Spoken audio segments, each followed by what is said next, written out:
Bapak Ibu sekalian, saya sebenarnya ingin menyampaikan, kita semua sudah tahulah bahwa situasi kebobrokan. Nggak apa-apa, saya juga sama dengan Pak Harto. Kalau misalnya mau diapain, nggak apa-apa. Tetapi saya punya keyakinan bahwa saya berjuang untuk agama, bangsa, dan negara. Itu koridornya. Dan saya sebagai mantan prajurit, ya saya hadir di sini itu juga karena sumpah saya dulu. Sumpahnya diantaranya adalah, demi Allah saya bersumpah, saya ya pribadi, bahwa saya akan setia kepada Negara Kesatuan Republik Indonesia yang berdasarkan Pancasila dan Undang-Undang Dasar 1945 yang asli, bukan yang sekarang Undang-Undang Dasar 2002, bukan, yang asli. Jadi oleh karena itulah saya hadir di sini, gitu ya. Karena itu sampai yaumil akhir itu sumpah saya pribadi kepada Yang Maha Kuasa. Saya harus setia kepada negara, bukan kepada pemerintah. Kalau pemerintahnya itu amanah, ya, dia pegang itu pedoman kehidupan berbangsa dan bernegara, Pancasila dan UUD 45 yang asli, oh saya siap rela mati untuk kepentingan pemerintah. Tetapi manakala pemerintah ini mengakomodasi komunis, kemudian gayanya liberal kapitalis, enggak, saya siap mati untuk itu, untuk mengembalikan. Allahu Akbar. Jadi Bapak Ibu sekalian, ya kita sudah tahulah situasi negara ini. Kita jangan bohong. Jadi saya sebenarnya ada keprihatinan saya, ya, kepada adik-adik saya yang masih dinas. Harusnya TNI dan Polri, oke lah, Polri itu bukan kesatuan saya, tetapi TNI harusnya dia pegang koridor.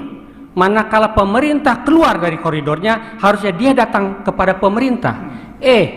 Pemerintah masuk loh kepada koridor. Ini loh yang dibuat oleh founding father kita.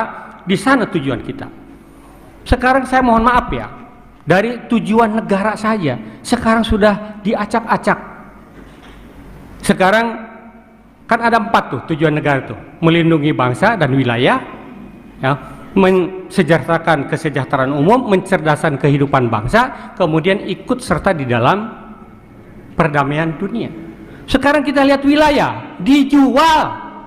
IKN tadi saya disampaikan oleh Pak Harto 190 tahun. Siapa yang akan di sana? Ya. Saya kemudian BUMN sekarang kalau saya tidak salah boleh dikelola asing oleh 100% dikelola oleh asing. Padahal itu adalah sarana untuk entrepreneur bangsa kita. Ya. Jadi semua acak adul. Jadi kalau kita lihat ya, apa sih kehidupan berbangsa dan bernegara? Geodemo konsos, ya, geografi, demografi, kemudian konsos, ipolek sospud milhan. Coba mana ada nggak sekarang yang membanggakan kita dari seluruh kehidupan, komponen kehidupan berbangsa dan bernegara. Semua memprihatinkan. Sekarang para pejabat, punten ya, oknum lah saya sampaikan, ya tidak semuanya mungkin, tetapi kalau menurut saya mungkin hampir semuanya juga gitu. Sekarang itu berlomba-lomba untuk mencari kekuasaan, untuk mencari duit, kekayaan, untuk perutnya, kenyangnya perut masing-masing. Loh saya prihatin Pak, saya di Bandung tiap hari saya melihat itu bangsa pribumi yang harusnya mewarisi kekayaan negara ini hidup dari tong sampah satu ke tong sampah yang lainnya. Innalillahi. Kalau saya monitor ceramahnya Cak Emput atau Pak Mahfud, kalau pemerintah ini mengelola negara ini dengan benar dari tambang saja, harusnya pemerintah mampu menyantuni warga negaranya mulai dari yang baru lahir sampai dengan ke yang mau game over 20 juta per bulan harusnya. Tetapi sekarang apa yang dirasakan oleh rakyat, oleh masyarakat kita? Tidak ada tuh menurut saya, ya, benar-benar berjuang. Yang sekarang diberi mandat oleh rakyat itu berjuang untuk kepentingan rakyatnya. Jadi harta kekayaan negara yang dikelola oleh mereka itu benar-benar berjuang untuk kepentingan rakyatnya. Gak ada. Ada sih ada, tetapi menjelang saat pemilu sekarang nih yang dibutuhkan, baru dikasih sembako rakyat, tetapi hanya untuk mencari suara. Innalillahi. Jadi keprihatinan saya itu Oleh karena itu, saya sudah sampaikan kepada siapapun, organisasi apapun, kalau saya diajak untuk membela agama, bangsa dan negara ini, ya, mensejahterakan rakyat, saya ikut. Mau dijadikan sebagai anggota pun saya ikut. Dan saya tidak pengen apa-apa, ya. Saya usia udah 65, sudah dapat bonus. Apalagi Pak Harto tadi, Pak Slamet, Pak Narko, kita ini udah bawa tanah, nggak pengen apa-apa lagi, tetapi selamatkan anak cucu bangsa ini. Allahu Akbar. Ya, jadi sekali lagi saya sampaikan berkali, saya nggak pengen apa-apa, enggak. Kalau seandainya Undang-Undang Dasar 45 sudah kembali ke aslinya, di situ ada proteksi terhadap pribumi Nusantara. Saya tidak mau seperti Singapura, saya tidak mau seperti Amerika yang Indian itu hilang dari peredaran. Kemudian saya juga tidak mau seperti aborigin di Australia. Yuk kita sama-sama bangun negara ini, tetapi bahwasanya ada resolusi PBB tentang pengakuan terhadap hak-hak masyarakat pribumi.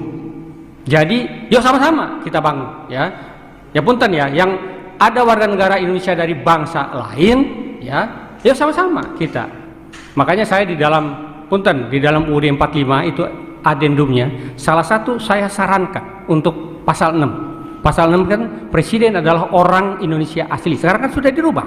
Presiden warga negara Indonesia yang sejak kelahirannya dia berada di Indonesia sudah bisa jadi presiden. Jadi kalau negara X ingin menguasai Indonesia dengan Undang-Undang Dasar 45 palsu, tidak perlu saya invasi.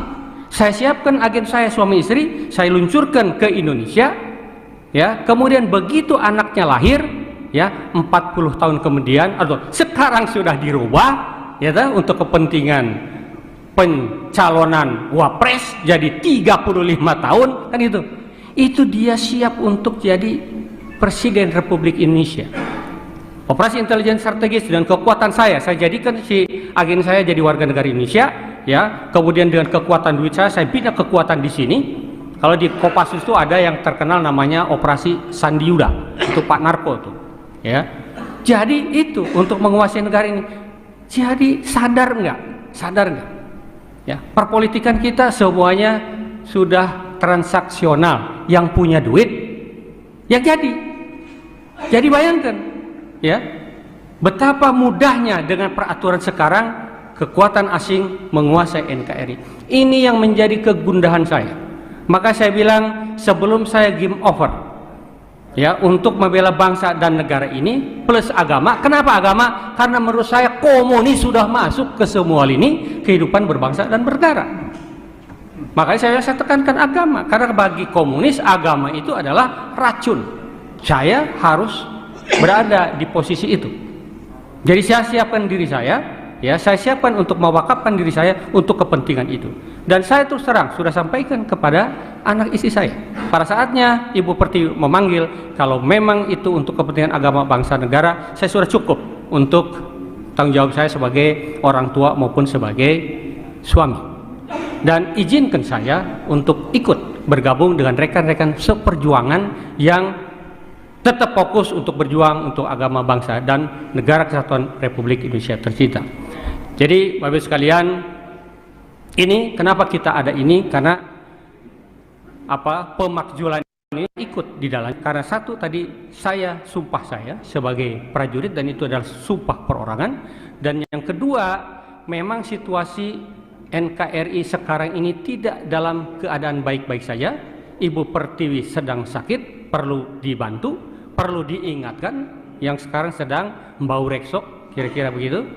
Yuk kita sama-sama, saya berharap mudah-mudahan kita tidak pesimis, Pak Harto, walaupun memang kalau secara normatif sekarang ini pemerintahan, kalau orang Sunda bilang pemerintahan kumaha aing, semau gue yang berkuasa kok, ya kan? Nggak akan Pak, secara normatif nggak akan bisa digoyang, nggak bisa, ya. Tetapi paling tidak menyadarkan masyarakat bahwa situasi ini harus ada perubahan. Kalau